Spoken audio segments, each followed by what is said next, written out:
O México é um dos maiores e mais importantes países da era moderna. Em 2023, mais de 128 milhões de pessoas vivem no país, tornando o México um dos 10 países mais populosos do mundo, ficando entre o Japão e a Rússia. Mas esses 128 milhões de pessoas que hoje chamam o México de lar vivem em um padrão bastante desigual, que pode parecer estranho à primeira vista, mas faz todo sentido com o contexto e a explicação adequados. Veja bem, um pouco mais da metade da população do México, cerca de 66 milhões de pessoas, vive toda dentro desta faixa concentrada e estreita que atravessa aproximadamente o centro do país. Essa faixa representa apenas 18% de toda a terra disponível no México, e ainda assim há mais mexicanos vivendo nela do que fora dela, nos 82% restantes do país. Isso significa que, em média, a densidade de pessoas que vivem dentro dessa faixa é aproximadamente 5 vezes maior do que na grande maioria das terras do México que ficam além dela, ao norte e ao sul. E o mais fascinante é que esse padrão estranho e aparentemente desigual de onde as pessoas vivem no México permaneceu mais ou menos constante, voltando pelo menos a séculos, e provavelmente milênios. Há quase 130 anos, em 1895, o México realizou um censo nacional que revelou que a população naquela época era de apenas cerca de 12,7 milhões de pessoas, ou seja, 10 vezes menos do que a população atual do México. Mesmo assim, o padrão de onde esses mexicanos de 130 anos atrás viviam era estatisticamente muito semelhante ao de onde vivem atualmente.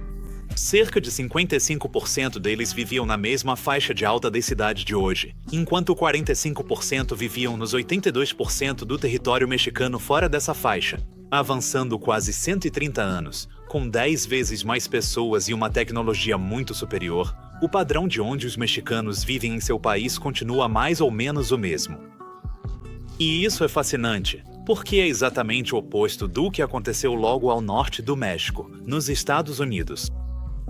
Em 1895, a população americana era de cerca de 76 milhões de pessoas, e as 10 maiores cidades eram estas aqui, enquanto os 10 estados mais populosos eram todos esses destacados. Consequentemente, o centro geográfico da população americana naquela época ficava mais ou menos aqui, no leste de Indiana. Mas os 130 anos seguintes até o presente, nas décadas de 2020, testemunharam uma enorme expansão das populações americanas tanto para o oeste quanto para o sul do país, a ponto de que hoje apenas 3 das 10 maiores cidades americanas de 1895 ainda permanecem na mesma lista, enquanto 4 dos 10 estados mais populosos de 1895 saíram da lista e foram totalmente substituídos por estados do oeste e do sul. Até 1895, a população da Flórida era menor que a de Connecticut, a do Texas era menor que a do Missouri, enquanto a da Califórnia era ainda menor que a do Mississippi. Hoje, esses 3 estados são justamente os 3 mais populosos nas décadas de 2020, depois de experimentarem taxas de crescimento massivas e expandirem suas populações dezenas de vezes desde o início do século XX. E, consequentemente, o centro geográfico da população americana se deslocou quase 400 milhas para o sudoeste, chegando ao centro do Missouri, em relação a onde estava no leste de Indiana. Nos últimos 130 anos, a população americana aumentou cerca de 4 vezes e o padrão de onde as pessoas viviam geograficamente mudou de forma dramática, enquanto no México, a população cresceu aproximadamente 10 vezes no mesmo período, mas o padrão de distribuição geográfica permaneceu mais ou menos consistente até hoje. Então, o que explica isso? Porque, ao longo de séculos, a maioria dos mexicanos continuou vivendo em apenas uma pequena área que representa menos de 1/5 das terras disponíveis do país. A resposta, como muitas vezes acontece, está nas duras realidades da geografia do México e nas limitações que essas realidades impõem ao país. Vamos começar olhando para o México sob uma perspectiva um pouco diferente. Estas são as várias zonas climáticas diferentes que podem ser encontradas pelo país. Observe que a pequena faixa que sempre abrigou a maioria da população do México corresponde quase exatamente a essa estreita faixa climática de terras altas subtropicais que atravessa a mesma região. Essa faixa de clima temperado existe como uma espécie de zona ideal, tipo Caixinhos Dourados, no centro do México. Todas as terras ao norte dessa faixa são dominadas por biomas áridos e desertos quentes, onde realizar agricultura em grande escala sem irrigação industrializada é praticamente impossível, limitando severamente a quantidade de alimentos que pode ser cultivada para sustentar uma população maior. E, ao mesmo tempo, quase toda a terra no México ao sul dessa zona temperada ideal é composta por densas florestas tropicais ou biomas de selva, que são dos tipos de bioma mais difíceis de se desenvolver uma civilização, por vários motivos. Mesmo para civilizações industrializadas do século XXI, selvas e florestas tropicais continuam sendo difíceis de superar, porque construir infraestrutura nesses ambientes é um grande desafio. Obviamente, chove muito nesses biomas, e isso torna coisas como secar o concreto para suas estradas ou fundações bastante difíceis. O asfalto também não é um material muito melhor para se usar, porque o calor excessivo, que costuma ser a norma nesses tipos de ambientes, faz com que o asfalto amoleça e deforme quando submetido a cargas pesadas. Portanto, construir estradas pavimentadas em selvas e florestas tropicais é, por natureza, um processo mais caro e trabalhoso do que em quase qualquer outro lugar. E é em grande parte por isso que ainda hoje existem apenas 8 estradas pavimentadas que atravessam toda a extensão dos 1.100 quilômetros das fronteiras mais ao sul do México, passando pelas selvas com a Guatemala e Belize. Apenas 8 estradas pavimentadas que conectam o México a toda a América Central. E é também por isso que, ainda mais ao sul, não existe sequer uma estrada pavimentada de Panamá até a Colômbia que poderia, de outra forma, unir as duas Américas. Ao longo das fronteiras mais ao sul do México, atravessando as selvas, há em média apenas uma travessia pavimentada a cada 137 quilômetros de distância. Rações. Enquanto isso, ao longo de fronteiras mais temperadas, onde é mais fácil e barato construir estradas pavimentadas, como entre Espanha e Portugal, a concentração é mais parecida com uma estrada pavimentada para cada 9 quilômetros de extensão de fronteira. Mais estradas significam opções de transporte melhores e mais baratas para pessoas, o que resulta em maior capacidade de realizar comércio e negócios, e, consequentemente, melhor oportunidade para que pessoas acumulem capital. Mas esse é o primeiro problema que as selvas enfrentam do desenvolvimento econômico. Pode-se argumentar que o problema maior é que a agricultura em biomas de selva, assim como nos desertos, também é muito difícil. Isso acontece porque, na selva, a maior parte dos nutrientes que normalmente chegariam ao solo ficam armazenados na vegetação viva abundante, na madeira morta e nas folhas em decomposição. Quando o material orgânico na floresta tropical morre e se decompõe, ele é reciclado tão rapidamente pelos insetos, fungos e bactérias onipresentes que poucos, se é que algum, dos seus nutrientes chegam ao solo abaixo, o que deixa o solo praticamente estéril e péssimo para a agricultura. Então, sempre que os humanos chegam e praticam o corte e queima de uma floresta tropical para abrir espaço para a agricultura, eles geralmente ficam com um solo de péssima qualidade que exige enormes quantidades de fertilizante para realmente torná-lo produtivo. E, se a floresta não for desmatada completamente, os insetos, fungos e bactérias onipresentes vão atacar qualquer plantação que consiga crescer, o que exige ainda mais o uso massivo de pesticidas para evitar esse problema. A agricultura em terras que antes eram florestas pode ser produtiva, mas geralmente é um processo ineficiente e caro se comparado à agricultura em ambientes mais temperados, que não exigem tantos insumos para começar, e as selvas e florestas tropicais do sul do México não fogem a essa regra. Mas, para complicar ainda mais a capacidade do México de praticar agricultura, quase 70% do país é totalmente coberto por montanhas. Isso faz do México um dos países mais montanhosos do mundo, comparável à Suíça ou ao Afeganistão em termos de porcentagem de território coberto por montanhas. No caso do México, essas montanhas trazem inúmeros aspectos negativos, mas também positivos, para o potencial de desenvolvimento econômico do país. Pelo lado ruim, a presença das montanhas só amplifica os problemas já existentes no desenvolvimento de biomas de deserto e de selva. Montanhas são grandes obstáculos geográficos e exigem muito mais trabalho para construir infraestrutura sobre, ao redor ou sob elas do que em terrenos planos. E então, desertos montanhosos e selvas montanhosas, como no norte e no sul do México, trazem todos os problemas de desenvolver desertos e selvas, além das dificuldades de desenvolver áreas montanhosas. Mas, ao longo da faixa central do México, As montanhas se elevam mais do que em qualquer outro lugar do país, e são tão altas que elevam uma grande parte do território acima do clima tropical quente habitual, levando para uma zona climática mais fria e temperada. Os muitos planaltos elevados e vales entre todas essas montanhas imponentes no centro do México oferecem grandes áreas de terra mais plana, em altitudes de até 2.100 metros ou mais acima do nível do mar, altas o suficiente para tirá-las do ambiente tropical em que estariam se estivessem em altitudes mais baixas, e inseri-las em um bioma mais temperado, com temperaturas mais amenas e menos umidade. Isso ajuda a mitigar a presença de doenças e insetos que ainda podem ser encontrados nas regiões tropicais de menor altitude, mas proporciona um ambiente melhor para o uso de materiais e técnicas modernas de construção, como concreto e asfalto.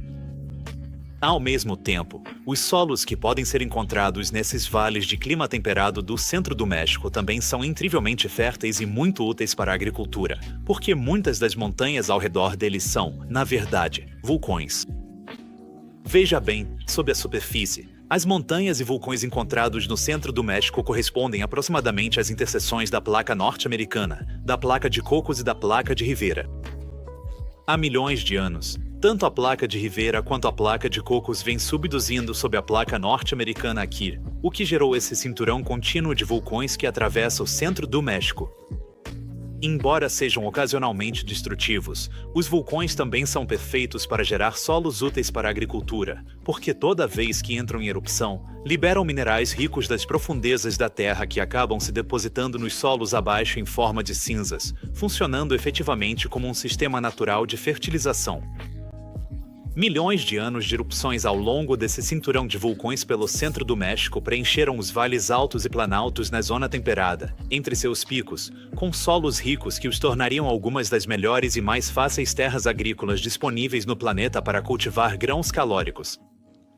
E é por isso que não deveria ser surpresa que um dos grãos mais importantes da história da humanidade tenha surgido originalmente nesse ambiente ideal, o milho, também conhecido como maíz. É também por isso que, apesar de ter cerca de 3,5 vezes mais território, o México possui praticamente a mesma quantidade de terra arável que a França.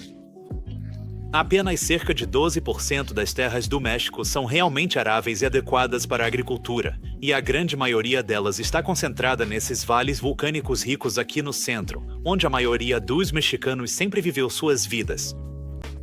Há centenas de anos, na época pré-colombiana, o Vale do México também abrigava 5 grandes lagos e inúmeros rios, o que significava que, além de os solos serem muito férteis, havia também muita água doce disponível para a agricultura em grande escala. E além disso, enquanto o transporte ao redor das montanhas geralmente é muito difícil, é muito menos complicado atravessar a superfície de lagos calmos em barcos, então os lagos no Vale do México também ofereciam um método de transporte perfeito e barato para movimentar grandes quantidades de alimentos e outros produtos. Também não deve ser surpresa que a região da Mesoamérica estava destinada a se tornar uma das apenas 6 conhecidas como berços da civilização humana, lugares onde os seres humanos desenvolveram uma civilização agrícola independentemente do conhecimento de qualquer outra civilização. Mais de 1000 anos antes da chegada de Colombo e dos espanhóis, uma civilização desconhecida já havia desenvolvido a cidade de Teotihuacan dentro desse ambiente ideal. No auge dessa cidade durante a Era Antiga, na mesma época do Império Romano na Europa, ela provavelmente atingiu uma população urbana de pelo menos 125 mil pessoas, o que não só a tornou a cidade mais populosa das Américas, como também a colocou entre as 6 cidades mais populosas de todo o mundo naquela época. Assim, o núcleo da população do México hoje tem sido, na verdade, o núcleo da população do México há milhares de anos. Quando os espanhóis chegaram ao México no século XVI, o Vale do México já era um dos lugares mais densamente povoados do mundo. O Império Azteca contava com cerca de 6 milhões de habitantes, quase equiparando-se à população de todo o Império Espanhol na época. Enquanto a capital dos Aztecas, Tenochtitlan, situada no alto do Vale do México, podia ter até 200 mil habitantes urbanos, tornando-se, naquela época, uma cidade maior do que qualquer outra encontrada na Europa. Após os espanhóis destruírem Tenochtitlan, a cidade do México foi construída em seu lugar, sobre as ruínas, e assim, a região permaneceu como o centro da vida política e cultural do México. Mas depois que milhões de indígenas morreram devido às doenças e à violência trazidas pelos espanhóis, o Vale do México nunca mais recuperaria sua população pré-colombiana por mais 4 séculos, até o início dos anos 1900. Agora, mais de 500 anos após a conquista, a Cidade do México mais uma vez está entre as maiores e mais importantes megacidades do mundo, com uma população metropolitana de mais de 22 milhões de pessoas, tornando-se a 6ª área urbana mais populosa do planeta e a maior região metropolitana fora da Ásia. Praticamente do mesmo jeito que era durante séculos antes da conquista espanhola. Mas o centro da Cidade do México está a uma altitude de cerca de 2.400 metros acima do nível do mar, muito mais alto do que qualquer outra cidade com um nível de população semelhante. Para efeito de comparação, a altitude da Cidade do México é equivalente à da estação de esqui de Aspen, nas altas montanhas rochosas do Colorado. Das 10 maiores cidades do México, 4 estão a altitudes superiores a 2.100 metros. Mais 3 estão acima de 1.500 metros, e outras 2 estão acima de 900 metros. Cidades grandes nos Estados Unidos não podem ser encontradas em altitudes semelhantes a essas. Há apenas uma cidade em todos os Estados Unidos com população superior a 100 mil habitantes que está acima de 1.800 metros, Colorado Springs. E todas as cidades dos Estados Unidos com mais de 1 milhão de habitantes estão abaixo de 900 metros de altitude, menos da metade da altitude da Cidade do México, que tem dezenas de milhões de pessoas. E é aqui que chegamos aos contras de ter tanta gente vivendo em altitudes tão elevadas nas montanhas, como acontece no México. Embora as montanhas ofereçam os únicos vales planos e facilmente aráveis nas zonas mais temperadas do país, elas também tornam o transporte entre esses vales e de qualquer um deles até as costas muito mais desafiador. A Cidade do México, assim como Tenochtitlan antes dela, está localizada a mais de 2.100 metros acima do nível do mar, apesar de estar a apenas cerca de 320 quilômetros do oceano. Em comparação, Kansas City, nos Estados Unidos, está situada a menos de 1/7 dessa altitude, mesmo estando a mais do que o dobro da distância de um grande corpo d'água. Essas grandes altitudes no México fazem com que os rios que nascem nas montanhas e descem até o oceano tenham declives muito acentuados e correntes muito fortes, o que, no fim das contas, significa que não existe sequer um único rio naturalmente navegável em todo o país. Isso significava que não havia nenhuma maneira possível para as pessoas transportarem a si mesmas ou suas mercadorias de forma barata pelos rios entre o núcleo onde a população do México pode existir e o oceano, restando apenas métodos mais caros para transporte e comércio com o resto do mundo, como estradas e, eventualmente, ferrovias e aviões. A região ao redor de Veracruz, nas planícies costeiras do México, no Golfo do México, acabou sendo o único lugar adequado, na era pré-industrial, para estabelecer um grande porto no país. Estrategicamente, fica a apenas 320 quilômetros do núcleo da Cidade do México e, anteriormente, de Tenochtitlan, e possui o único porto natural que pode ser encontrado em centenas de quilômetros ao longo da costa quase totalmente plana e exposta do México com o Golfo. Por isso, Veracruz estava destinada a se tornar o porto mais importante do país antes da Revolução Industrial, e continua sendo o porto mais significativo do México na sua costa leste, no Golfo.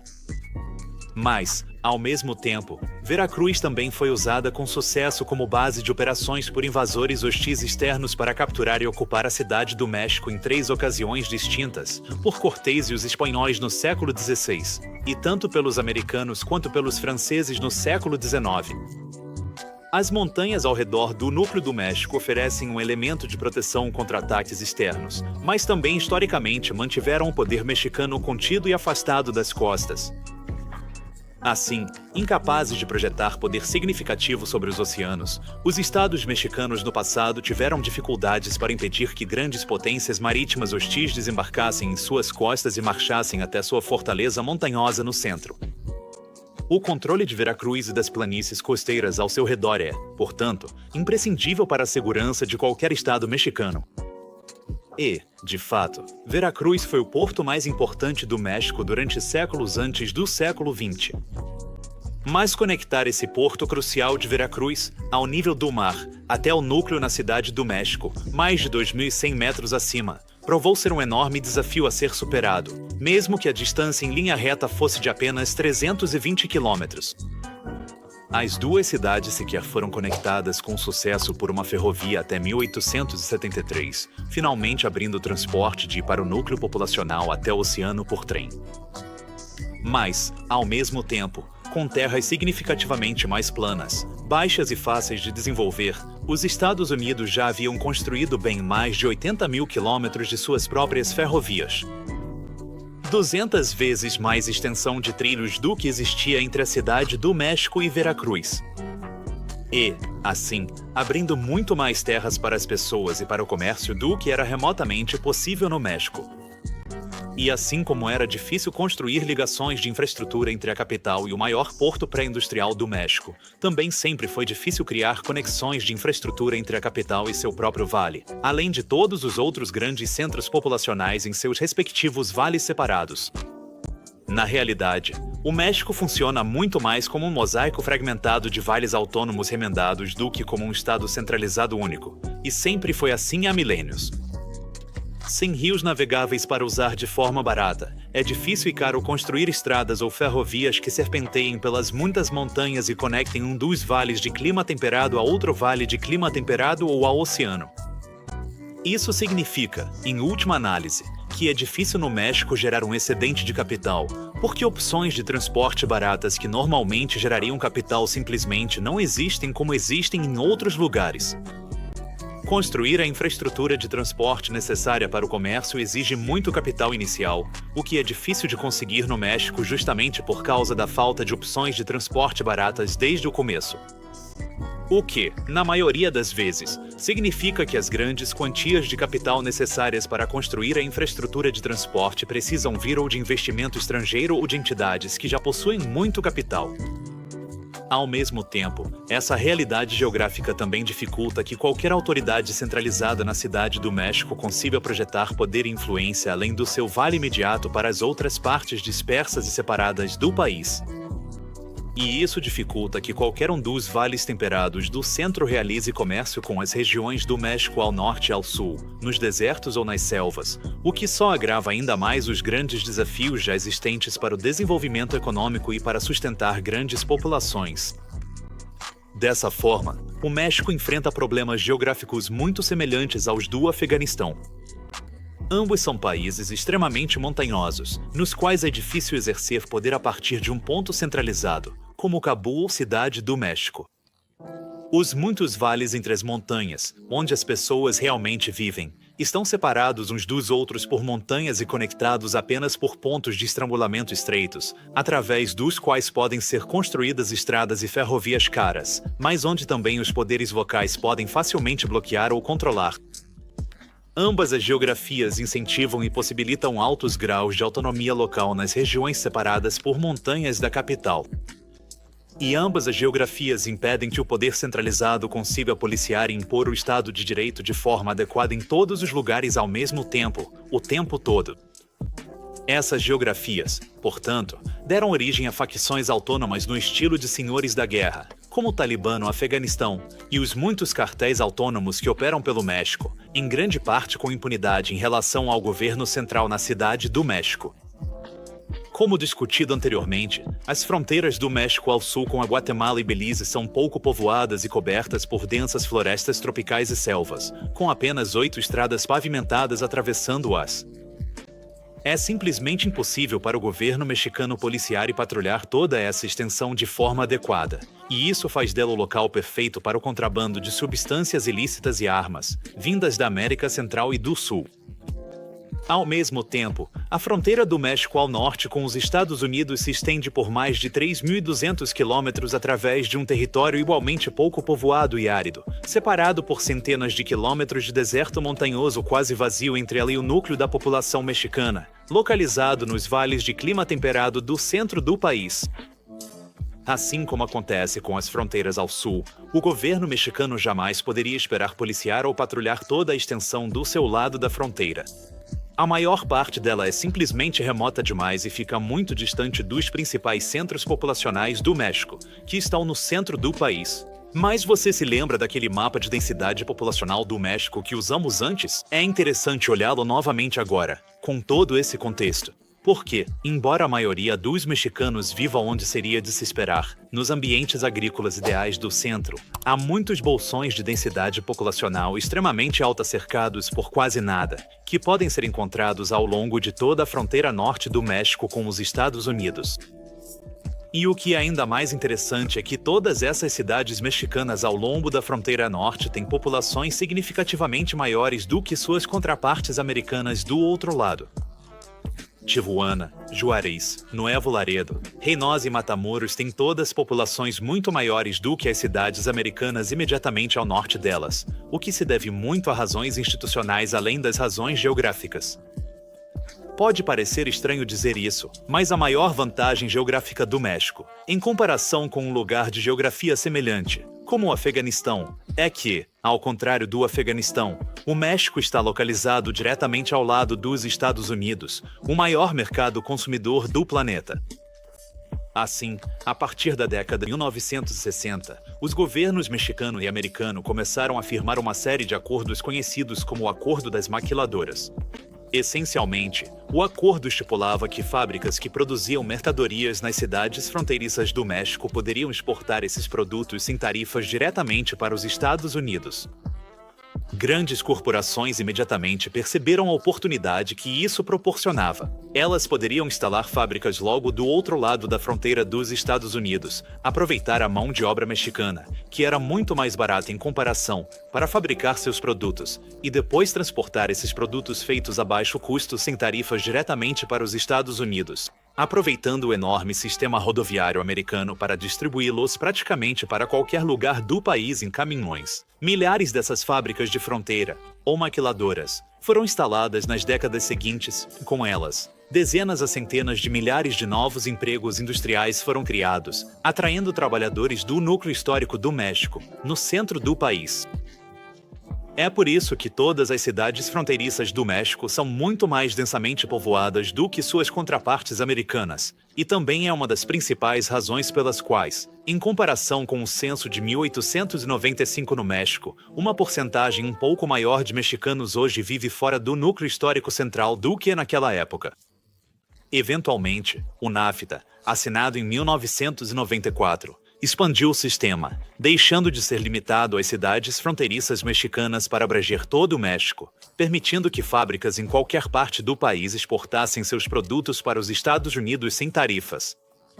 Mas a proximidade das cidades fronteiriças com o mercado dos Estados Unidos, junto com grandes cidades próximas como Hermosillo, Chihuahua e Monterrey, garantiu que elas continuassem mais competitivas financeiramente do que as fábricas mais distantes, no núcleo do México, já que podiam continuar exportando mercadorias para os Estados Unidos de forma mais rápida e barata. Em termos econômicos, todas essas cidades funcionam mais como cidade satélite dos Estados Unidos do que como uma extensão do núcleo do México, localizado no Planalto Central. O relacionamento amistoso do México com os Estados Unidos acabou se mostrando a melhor resposta do país para superar suas duras limitações geográficas, e as maquiladoras não são a única consequência disso. Desde a Revolução do Gás de Xisto nos Estados Unidos, que começou no início da década de 2010, cada vez mais gasodutos têm sido construídos dos Estados Unidos para o México. Até o momento da produção deste vídeo, já existem 17 gasodutos de gás natural atravessando a fronteira entre os Estados Unidos e o México, que juntos exportam quase um terço de todo o gás natural que os Estados Unidos enviam para o exterior, fornecendo, por sua vez, mais de 3/4 de todo o suprimento de gás natural do México. Agora, esse suprimento abundante e barato de gás natural vindo dos Estados Unidos está fazendo duas coisas. Primeiro, está basicamente turbinando a economia mexicana ao fornecer gás natural abundante e barato para alimentar as fábricas, potencializando as vantagens já existentes do trabalho relativamente mais barato do México e da capacidade de exportar produtos para os Estados Unidos sem tarifas. Agora, devido à geografia do México e à consequente limitação em gerar capital excedente, a mão de obra mexicana é comparativamente mais barata do que em outros lugares. Por causa do enorme suprimento de gás natural barato dos Estados Unidos, as tarifas de eletricidade no México para alimentar suas fábricas também são comparativamente mais baixas do que em outros lugares. E como estão localizadas diretamente ao lado dos Estados Unidos, essas fábricas com mão de obra barata e eletricidade barata podem exportar facilmente a baixo custo seus produtos acabados para os Estados Unidos, e depois utilizar o sistema rodoviário e ferroviário americano para distribuir seus produtos de forma econômica para qualquer lugar do país. Em resumo, é toda uma receita perfeita para o México se transformar em uma superpotência da manufatura, e empresas de todo o mundo já começaram a perceber as vantagens do México. A Nissan já fabrica mais carros no México do que em sua terra natal, o Japão. Em 2021, o México já havia subido rapidamente no ranking, tornando-se o quinto maior exportador de carros do mundo e está rapidamente se aproximando dos sul-coreanos, que ocupam o quarto lugar por enquanto. E a indústria automobilística é apenas um dos muitos exemplos exatamente como este. Em 2019, o México de repente ultrapassou o Canadá e a China, tornando-se o novo maior parceiro comercial dos Estados Unidos, uma posição que provavelmente manterá por todo o futuro previsível devido a todas as vantagens que este vídeo destacou. Tudo isso, no fim das contas, implica que, com o tempo, cada vez mais fábricas e empregos industriais provavelmente surgirão na região da fronteira, no norte do México, mais próximo dos Estados Unidos, uma tendência que vai impactar onde o povo mexicano acabará vivendo suas vidas, à medida que mais e mais pessoas deixam o núcleo populacional histórico no centro em busca das novas oportunidades de trabalho que estão surgindo no norte. O México acabou descobrindo exatamente como transformar sua geografia, em grande parte negativa, em algo positivo, e será interessante ver como isso vai influenciar o ritmo da distribuição populacional do país nas próximas décadas. Talvez, com o tempo, a maioria dos mexicanos finalmente passe a viver além do núcleo histórico onde a maioria viveu por milhares de anos. Nos últimos 130 anos, a distribuição foi se igualando gradualmente, passando de 55 a 45 para 51, 49. Então quem pode saber para onde essa tendência vai continuar ao longo do restante do século XXI?